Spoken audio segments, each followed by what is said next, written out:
Hello guys, today I'm bringing you the next part of our story. The tension grows, the bad boy starts showing subtle care, and the innocent girl remains unaware of the feelings brewing around her.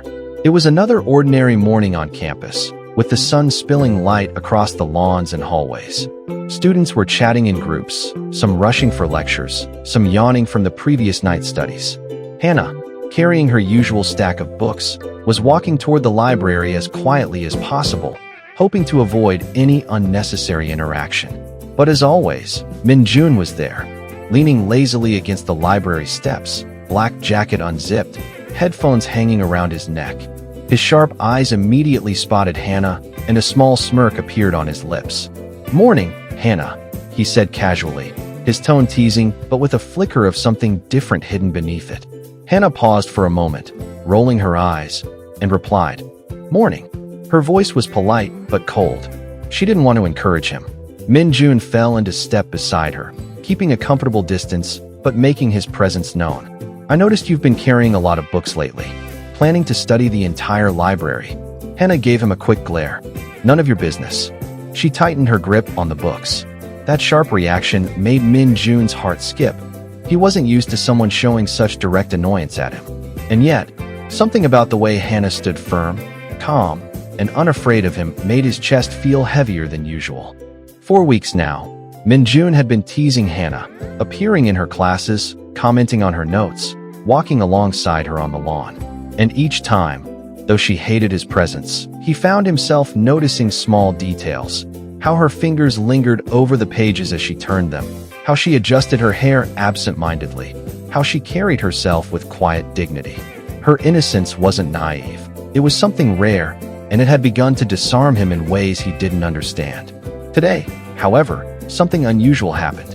As Hannah approached the library entrance, a small group of boys from another class started whispering and pointing at her.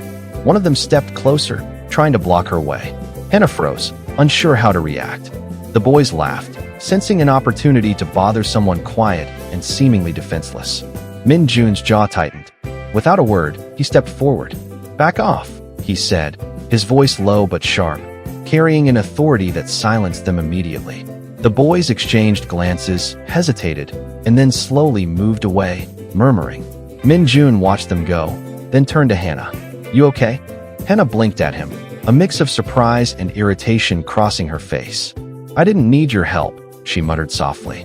"I know," Min-jun replied, his voice softer than usual. "But I don't like seeing you bothered." Hannah didn't respond.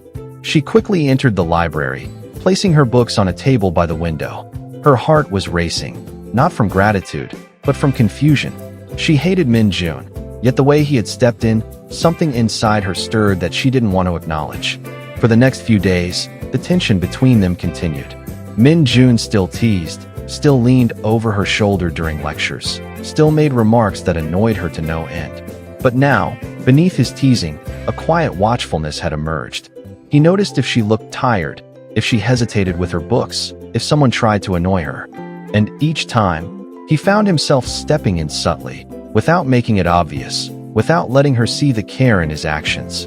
One afternoon, as Hannah walked across the campus lawn with her usual stack of notes, the wind picked up suddenly.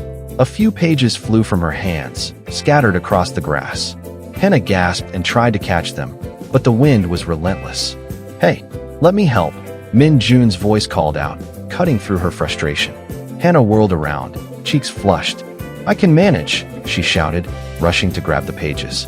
But before she could reach the farthest ones, Min-jun had already sprinted, catching the papers mid-air and handing them back to her, slightly damp from the morning dew.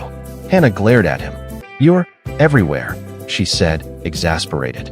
"And you're everywhere in my thoughts," Min-jun muttered under his breath, though she didn't hear him. He smirked instead, casually leaning against a tree. "All safe now." "Happy." Hannah rolled her eyes, muttering something under her breath, but couldn't hide the slight flutter in her chest. She quickly tucked the papers back into her notebook and walked away, cheeks burning with anger, and something else she didn't recognize. Later that week, the library became the stage for another subtle battle. Hannah was studying in her usual corner, books spread neatly around her. Min-jun appeared again, leaning lazily against the shelf. "You really do spend too much time here," he said. Hannah looked up, scowling. "And you really spend too much time bothering me." "I said leave me alone," she replied firmly. Min Jun sat anyway, at a careful distance, and opened his own notebook. He didn't speak much, but he kept glancing at her, noticing her focused expression, the gentle bite of her lip when concentrating, the soft tapping of her fingers. Every small action made him feel something he hadn't felt before. Protectiveness, concern, a strange, unfamiliar warmth. As the sun dipped lower, casting golden streaks through the library windows, Hannah gathered her books to leave. Min Jun stood, subtly walking alongside her to the exit. "You're very careful with everything," he said casually, though his eyes were fixed on her. Hannah frowned. "That's none of your business." He smiled faintly, an unreadable expression. "Maybe not, but I notice, and I like noticing." Hannah's eyes widened slightly, but she quickly looked away. Her chest fluttered, but she convinced herself it was irritation, not anything else. Days turned into weeks, and Min Jun's protective streak became more apparent. If someone tried to bump into Hannah in the hall, he was there. If she looked overworked, he would quietly leave a bottle of water or a snack on her table. He never made it obvious, never sought her attention, but he always ensured she was safe, comfortable, and cared for in ways she couldn't quite see. Hannah, meanwhile, continued to hate him, or so she told herself. Every teasing comment, every casual remark, every smirk was met with glare and annoyance. But slowly, she began noticing things, small, subtle acts of care that puzzled her. A notebook returned without comment, a jacket draped over a chair in case it got cold, a timely warning before a sudden rainstorm. She wanted to ignore it. She told herself, he's a bad boy. He's impossible. Don't even think about it. But deep down, there was confusion. Something about him was changing, or maybe she was just noticing it for the first time. One evening, after a group study session, Hannah left the library, carrying her books in the fading light. Min Jun walked alongside her, unusually quiet. "You walk too fast," he said suddenly, startling her. "I walk at my own pace," she snapped, though she tried not to stumble over her words. He laughed softly. "I just don't want you to trip." Hannah paused. Her eyes met his, and for the first time, she noticed the seriousness in his gaze, the lack of teasing, the quiet intensity. Her heart thumped, and she quickly looked away, muttering, "I don't need your concern." Min Jun didn't reply. He walked beside her, silently making sure she reached the campus gate safely before he finally turned away.